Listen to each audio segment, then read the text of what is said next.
Oke, assalamualaikum, kembali lagi masih di Teknik Blimbing. Ya, kali ini saya ada pekerjaan untuk perbaikan AC split ya. Ini AC split 1 PK dengan kerusakan bocor freon di outdoornya ya. Ini saya sudah kemarin mencari kebocoran dan saya temukan kebocoran ternyata di bagian kran outdoor. Nah, ini jadi ini adalah di nipple outdoor. Ini kran 23 ya. Jadi ini mengalami kebocoran di bagian sini, sambungan antara pipa tembaga ini ke kuningan yang punyanya keran ini. Nah, ini nanti kita akan coba untuk mengelas ini, dan ini perlu kehati-hatian karena di dalam keran sini ada karet untuk sealnya ya. Jadi karet ini berfungsi agar tidak ada refrigerant yang keluar atau masuk dari sisi sini ya. Karena untuk keran ini adalah fungsinya untuk biasanya untuk menutup ini ya. Oke, ini nanti kita akan kasih tekanan dulu supaya nanti kelihatan bocornya di sebelah mana ya. Dan ini saya sudah modifikasi, ini dari kapiler ya.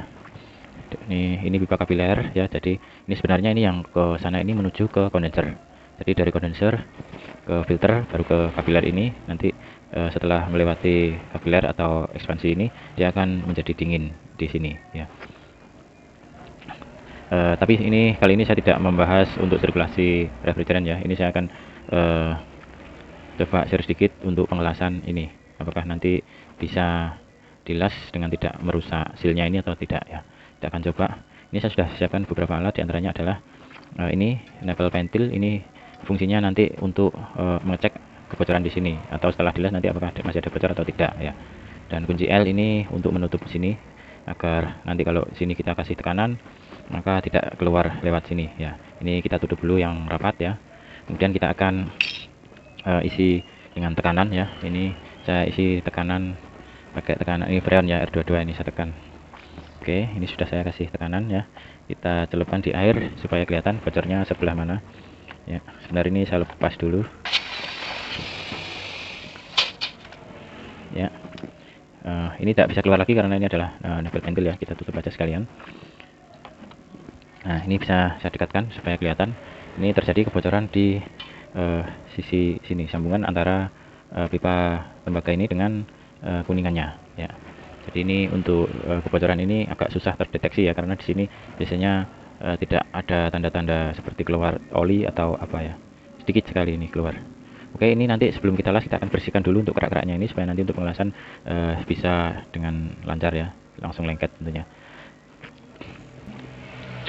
Oke, kita bersihkan dengan ini ya, sikat kawat ya, supaya bersih ini kerak-keraknya.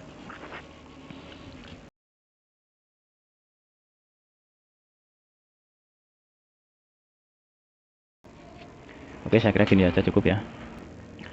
Oke, selanjutnya kita coba tes lagi. Nah, ini kebocoran semakin kelihatan ini ya.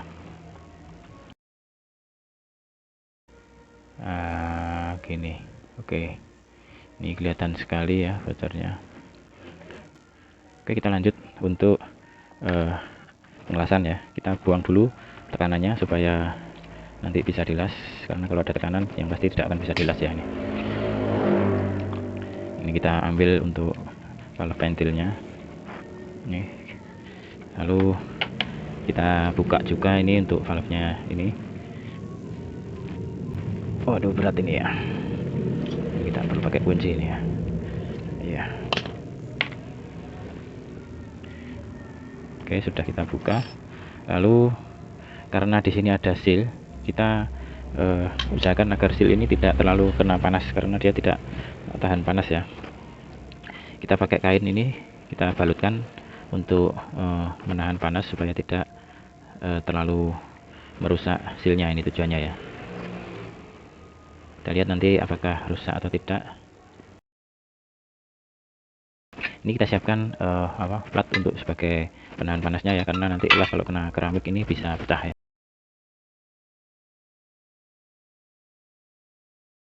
Untuk nantinya. Oh ya, ini tadi saya lupa ini untuk fluxnya atau boraks ya. Ini saya taruh sini.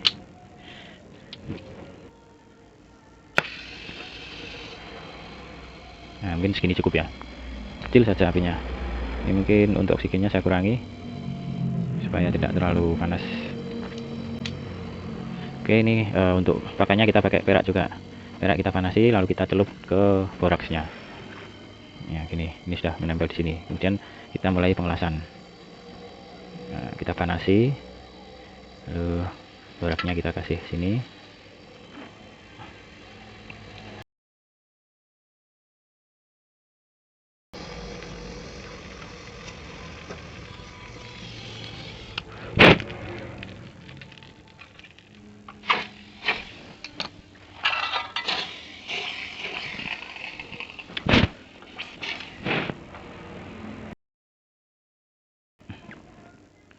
Oke, kita bersihkan dulu ini.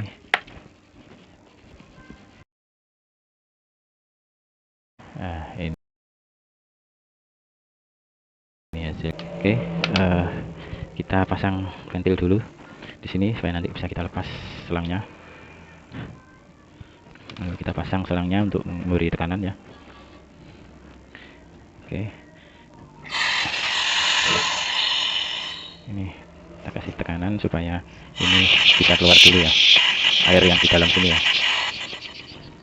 Oke, sudah. Lalu kita akan tutup ini kerannya ini pakai kunci L ya. Ini merek punyanya merek Panasonic ya, jadi dia untuk kunci L pakai ukuran 4 mili.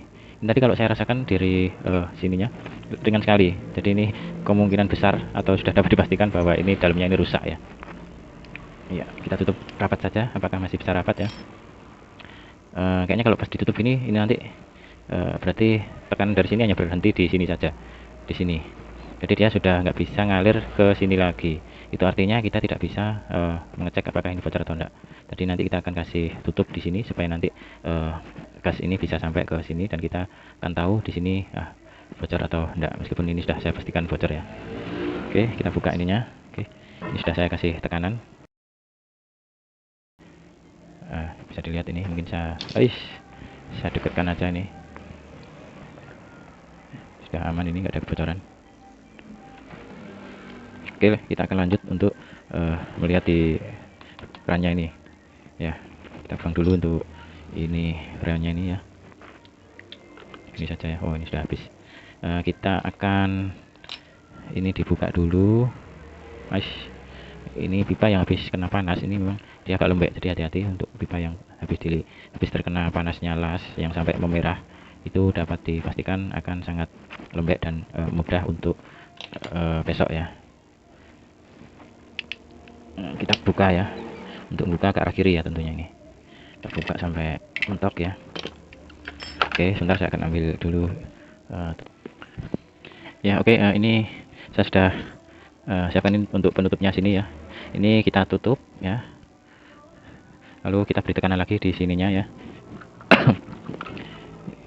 Untuk tekanan ini saya akan pakai manifold ya, supaya termonitor berapa tekanan yang masuk ini nantinya ya. Oke, kita kasih tekanan. Aduh,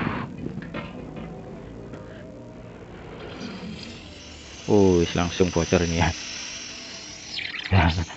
Nah, ini sudah pasti rusak ini di dalam sini nih ya. Jadi ini apakah tidak bisa dipakai yang sudah rusak silnya di sini. Jadi kalau kita temui sebuah unit outdoor yang ada kebocoran di bagian sini, maka kita bisa tutup di bagian sininya, dan ini nanti sudah tidak akan terjadi kebocoran lagi, dengan syarat, nah ini ada syaratnya juga, dengan syarat ini sisi penampangnya ini harus masih utuh atau rata, tidak boleh ada bekas kena benturan. Mungkin kayak gini, benturan tek gini, biasanya dia akan ada lubang kecil ya nantinya kalau kita tutup, karena ini nanti setelah kita tutup dia akan menempel pas di ininya, penutupnya ini ya. Kita akan coba ya, kita tutup sini sampai rapat dan nanti kita akan lihat apakah masih bocor atau tidak. Oke, kita kencangkan dulu nih untuk penutupnya ya. Ini saya gunakan kunci Inggris gede ya, akarnya kunci yang kecil nggak ada. Ini kita tutup sampai rapat ya, lalu kita kasih tekanan lagi ya. Oke, ini sudah saya kasih tekanan dan kita lihat di sini. Nah, dia sudah tidak bocor. Untuk tekanan ini saya kasih tekanan di 250 PSI kira-kira ini ya. Ini tekanan R40 kondisi diam, dia 250 PSI. Dan saya kira ini cukup untuk mencoba ini ya. Ini, jadi dia sudah aman, sudah tidak ada kebocoran lagi. Tapi perlu diperhatikan juga, ini kebocoran di sini kalau kita cuma mengisi freon saja maka aman. Masalahnya ini nanti kalau AC ini setelah mau dibongkar, misalnya mau direlokasi odor atau dipindah ke tempat lain, maka kita akan menutup lagi keran ini, dan sehingga kita perlu membuka ini. Tentunya ini nanti akan keluar freonnya ya. Jadi kita susah untuk mengevakuasinya memang ya. Untuk biasanya kita pump down ya. Jadi saat melakukan pump down, sebaiknya kita dengan cepat ya dalam menutupnya ini. Sebenarnya bisa saja, cuman memang agak beresiko. Untuk saran saya sih, kalau misalnya ini nanti waktu kita mau pindah, maka untuk refrigerannya bisa kita evakuasi ke tabung lain kalau kita punya alat untuk memindahkan refrigeran ya. Jadi kalau misalnya nanti, soalnya nanti kalau kita pasang lagi, maka dalam proses pemasangan itu kita akan melakukan proses vakum juga, dan dalam proses vakum itu nanti pasti tidak akan bisa vakum kalau misalnya di sini nanti masih ada kebocoran ya, karena kita tidak mungkin langsung membuka keran ini ya sebelum kita vakum. Oleh karena itu kita sebaiknya mengosongkan unit outdoor dulu, lalu kita buka penuh untuk kerannya ini, lalu kita tutup ininya, penutupnya ini, covernya ini dengan rapat, baru kita bisa melakukan proses vakum. Begitu ya. Ini saya akan coba buka untuk penutupnya. Ya, ini pasti bocor lewat sini. Nah, ini tekanannya langsung habis turun ini. Ya. Nah, ini. Jadi nanti saat pemasangan ya, pemasangan unit outdoor, kita tutup dulu gini ya, lalu kita tutup rapat, baru kita nanti untuk proses vakum, kita lakukan vakum keseluruhan dari unit outdoor, instalasi maupun indoor, kita langsung vakum semua, dan baru kita nanti bisa isikan refrigerannya ya. Oke. Sebenarnya ada jalan lagi ya, ini untuk seal di dalam ini sebenarnya bisa kita ganti, cuman kalau untuk yang model ini dia agak melengkung ke dalam, jadi ini sudah pasti tidak bisa dikeluarkan. Jadi kecuali untuk yang keran model ininya lurus, jadi saat kita putar ini, kita bisa memutarnya sampai lepas. Tentunya kita juga harus melepaskan pengikat pengunci di dalamnya. Ini ada kayak kawat baja yang melingkar, ini bisa kita lepas dulu, baru ini bisa kita keluarkan dengan cara memutar ke arah kiri sampai dia bisa keluar gitu. Berhubung ini model yang nggak bisa dibuka, maka cuman ada jalan yang itu tadi, kita mau ganti keran yang lainnya atau keran baru, atau mungkin cuman kita pasang covernya ini aja gitu. Oke, nanti saya berniat untuk memasangnya saja ya, tapi sebelumnya kita harus bersihkan dulu sisa-sisa seal karet ini di dalam sini, supaya nanti tidak ikut sirkulasi dan mengotori instalasi dari refrigerannya ya. Caranya kita sini kasih tekanan gini ya, gini sampai dia habis ya. Nah, kayaknya cukup ini ya. Kalau kita kurang yakin mungkin bisa ditambahkan cairan ya. Oh ya, ini mungkin dari pengalaman saya bisa saya share juga ya. Untuk seal ini juga bisa mengalami kerusakan saat kita melakukan flashing dengan menggunakan R11 ya, atau mungkin thinner ya. Karena R11 itu bersifat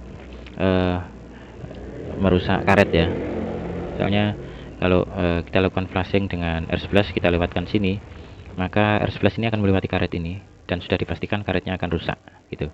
Jadi untuk proses flashing sebaiknya tidak melewati ini kalau kita pakai R11 ya, kecuali kalau pakai cairan lain mungkin saya nggak tahu ya, ini cuman dari pengalaman saya aja.